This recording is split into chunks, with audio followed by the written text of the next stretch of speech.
Hello, everyone, and welcome to another episode of our podcast, Plants, Flowers, Oils, and Whimsy. I'm Carrie Scharf, your host. Whether it's your first time tuning in or you're a returning listener, I'm so glad you're here. Today, we're going to discuss something incredibly important for your well-being, learning how to say no. If you're like many people, Saturdays become a catch-up day for errands and obligations that didn't fit into your busy week. But if you're constantly filling your Saturdays with commitments, when do you take the time for yourself? That's where the power of no comes in. In this episode, we'll explore why saying no is an essential aspect of self-care and how it can protect your energy, reduce stress, and honor your own needs. Plus, I'll share some tips on how to decline invites and requests with grace, so you can reclaim your Saturdays and fill them with activities that truly recharge you. So grab a cup of tea, settle in, and let's get started. All right, let's dive into our first topic of the day: why saying no is a crucial part of self-care. The concept of saying no might seem simple, but it holds significant power. Saying no is like hitting the reset button for your energy levels. Every time you say yes, you're committing both your time and energy. By saying no, especially to things that don't serve you, you create space for rest, joy, and the activities that genuinely matter to you. Now let's talk about how saying no can reduce stress. Overcommitting often leads to feelings of being overwhelmed and can easily spiral into burnout. Imagine having a completely packed schedule with barely any time to breathe. Sounds stressful, right? When you say no to additional tasks that don't serve your priorities, you help yourself avoid that frantic, stretched too thin feeling. Another vital aspect is how saying no honors your needs. It might feel uncomfortable at first, especially if you're used to putting others' needs before your own. But prioritizing your well-being is not selfish, it's absolutely necessary.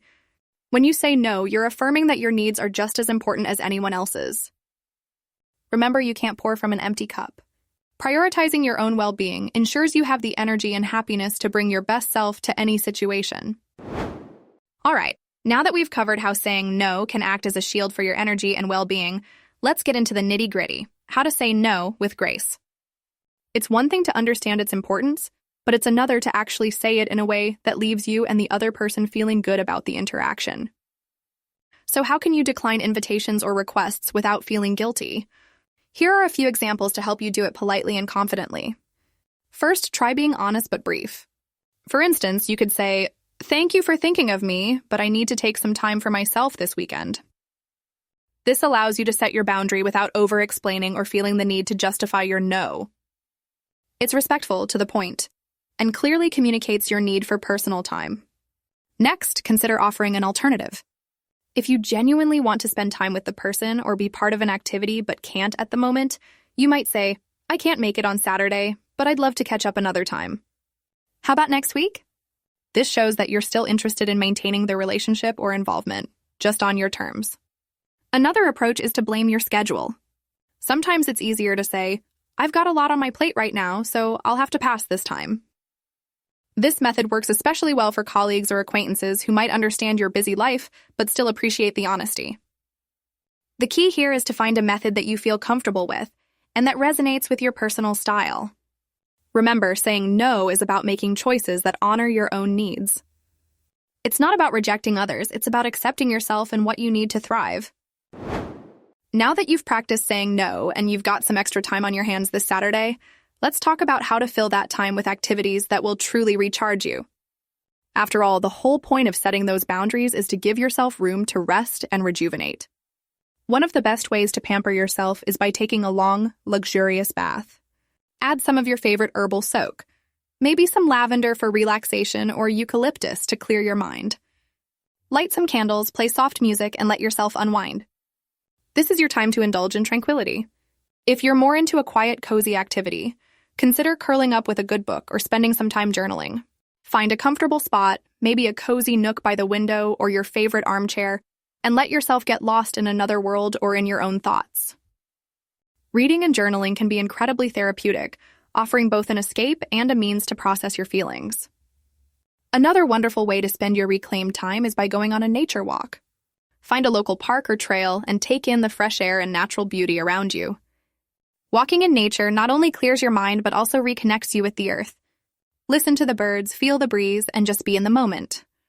It's amazing how much clarity and peace a simple walk can bring. Lastly, why not try a DIY skincare recipe? You could make a calming face mask or a nourishing hand cream. There are plenty of easy and fun recipes out there using natural ingredients you probably already have at home. Whipping up your own skincare products can be both a relaxing and rewarding experience, leaving you feeling pampered and cared for.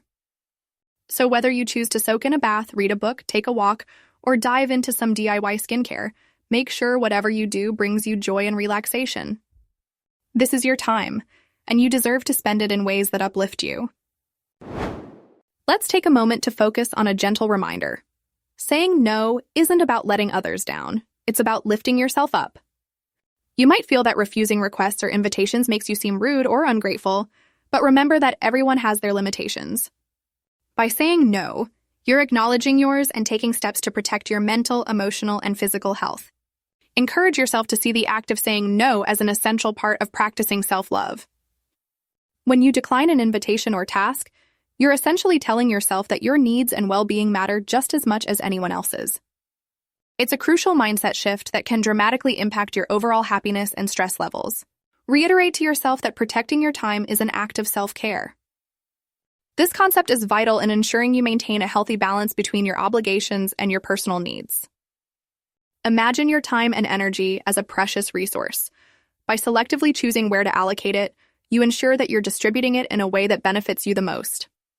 So give yourself permission this weekend to say no to any plans, tasks, or activities that don't genuinely bring you peace or joy.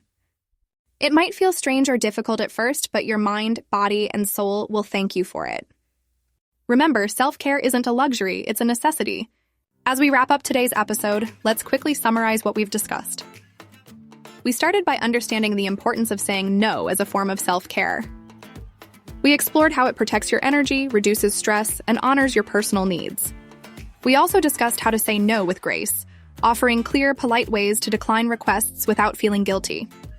Finally, we talked about using your newly freed up time for activities that recharge you, from luxurious baths to nature walks. I hope you found these tips and insights helpful. If you enjoyed this podcast, please like and subscribe. We'd love to have you join us for future episodes. Also, don't forget to check the show notes for the Skincare Personality Quiz. This has been the Plants, Flowers, Oils, and Whimsy podcast with Carrie Scharf. Take care of yourselves, and until next time, keep flourishing.